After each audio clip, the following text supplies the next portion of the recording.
According to cerebralpalsy.org, 2 in 1,000 people are born with cerebral palsy.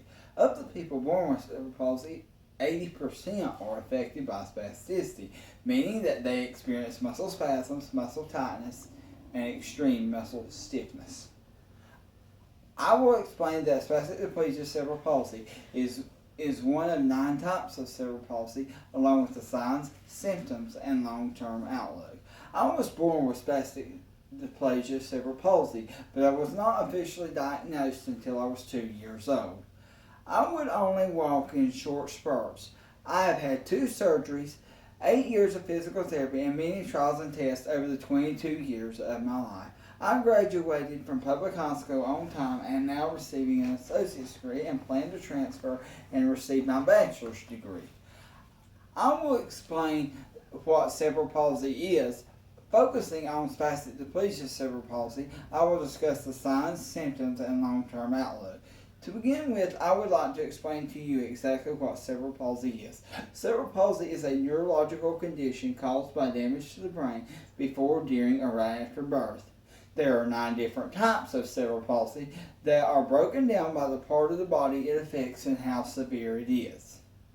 According to Diplegia Cerebral Palsy Birth Injury Guide, spastic diplegia cerebral palsy is marked by the muscle spasms and tension in the legs. Spasticity refers to the muscles, diplegia refers to the legs. Spastic diplegia cerebral palsy is a milder form of this disability. Now that I have told you exactly what cerebral palsy is, specifically spastic diplegia cerebral palsy, I will tell you what spastic diplegia cerebral palsy is. The signs and symptoms and long-term outlook may range from mild to severe. Most people affected by this have near normal learning capabilities and usually do learn at the same rate as people not affected by this disability.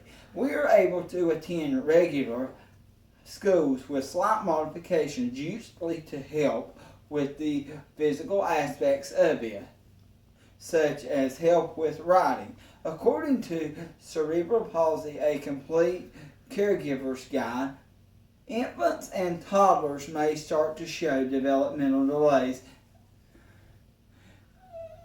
It can take the first couple of years of an infant's life to properly diagnose spastic diplegia cerebral palsy because it primarily affects the legs. Infants may sit in a W shape in the floor and may use their upper limbs rather than use their legs at all to pull themselves along. Legs may go from stiff to floppy, and they may not be standing by the age of 3. In some cases, like mine, a child may walk, but only in short spurts. According to cerebral palsy and early stimulation, the legs are the primary source of what is affected by this disability. The legs muscles are extremely tight and are unable to be completely straightened. In some more severe cases, people may need wheelchairs, canes, crutches, and braces to be mobile in everyday life. Now that I have explained to you what spastic diplegia cerebral palsy is and the signs and symptoms, finally I will tell you about the long-term outlook of people affected by spastic diplegia cerebral palsy. The long-term outlook is good for people affected by spastic diplegia cerebral palsy, and they are expected to live well into adulthood. Spastic diplegia cerebral palsy is incurable, but it is non-life-threatening. Cerebral palsy is also non-progressive, so it does not get worse as you get older.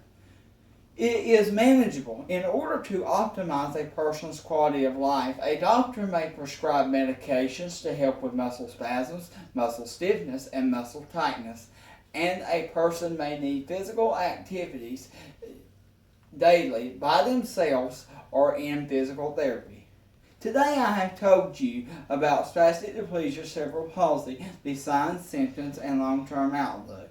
The 3 main points to remember are knowing what cerebral palsy is, specifically what spastic diplegia cerebral palsy is, recognizing the signs and symptoms, and knowing the expected long-term outlook is positive for people living with spastic diplegia cerebral palsy. I challenge you to educate yourself on disabilities and to remember that we have hopes, dreams, and goals just like you.